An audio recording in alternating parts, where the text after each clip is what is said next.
Assalamualaikum warahmatullahi wabarakatuh. Anak-anak, kali ini kita bertemu lagi dalam rangka membahas mempersiapkan ujian dengan sebaik-baiknya. Kita tahu sebentar lagi kalian itu akan menghadapi TKA. Jadi tips-tips berikut semoga bermanfaat dalam rangka menghadapi ujian atau menghadapi tes yang nanti akan kalian jalani, ya, baik itu TKA ataupun nanti SNBT.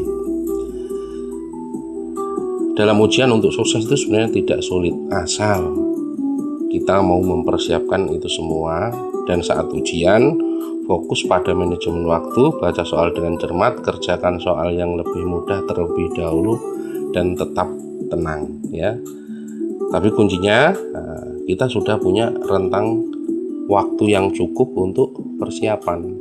Jadi kalau dalam istilahnya anak-anak itu SKS, ya, sistem kebut semalam, bagaimanapun itu tidak bisa efektif untuk menghadapi ujian.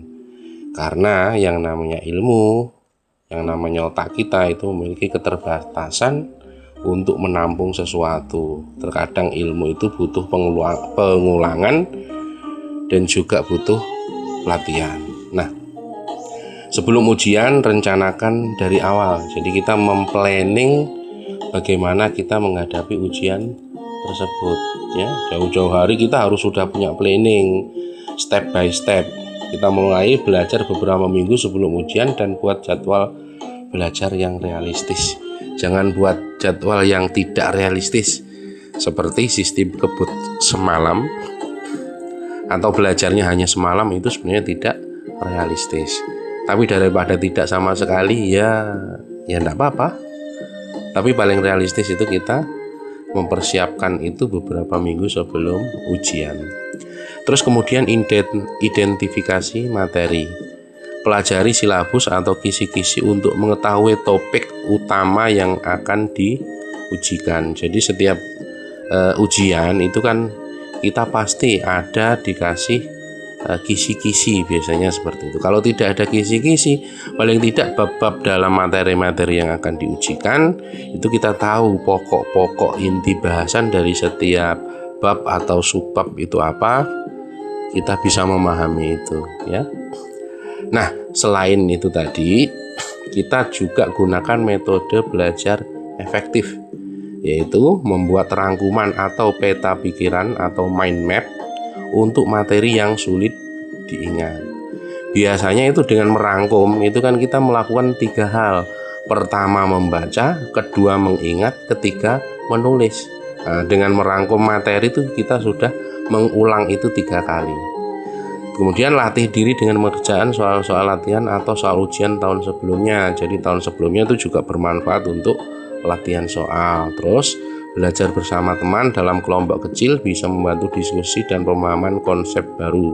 Ajarkan materi kepada orang lain untuk menguji pemahaman Anda. Jadi kalau belajar kelompok atau ada orang lain yang membantu, kita bisa menggunakan metode seperti itu tadi, ya. Jadi bisa berdiskusi atau bisa menerangkan dengan teman kita untuk menguji apakah pemahaman kita itu sudah pas atau sudah sesuai atau belum.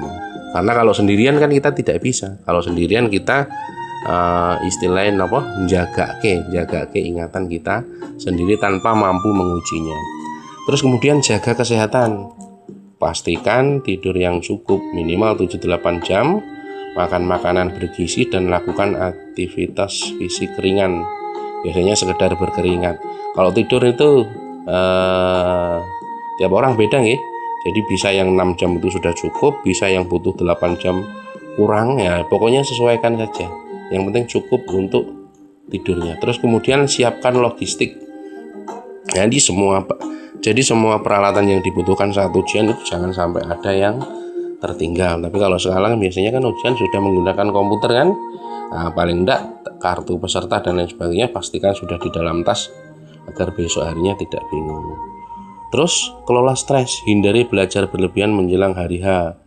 Jadi seperti yang Bapak jelaskan di awal, belajar berlebihan salah satunya apa? SKS tadi itu ya, sistem kebut semalam. Nah, itu berlebihan. Nah, makanya itu juga harus dihindari.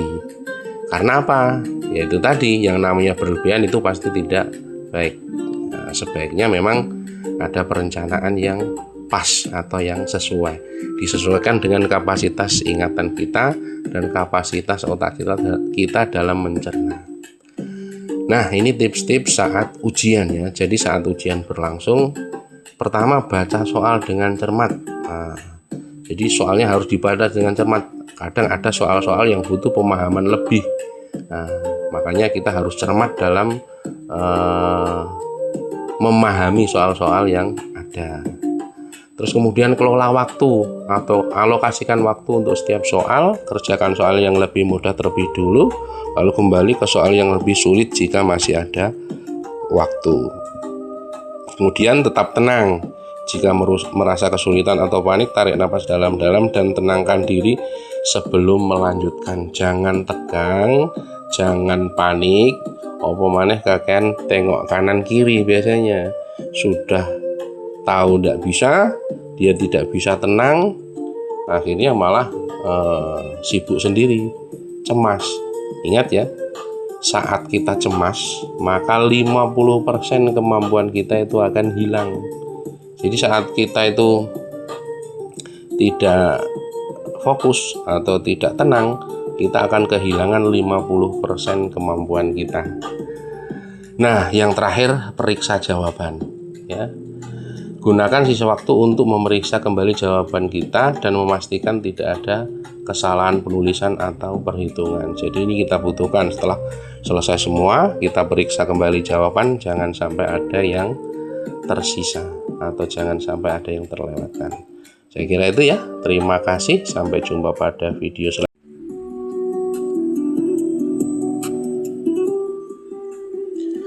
Assalamualaikum warahmatullahi wabarakatuh.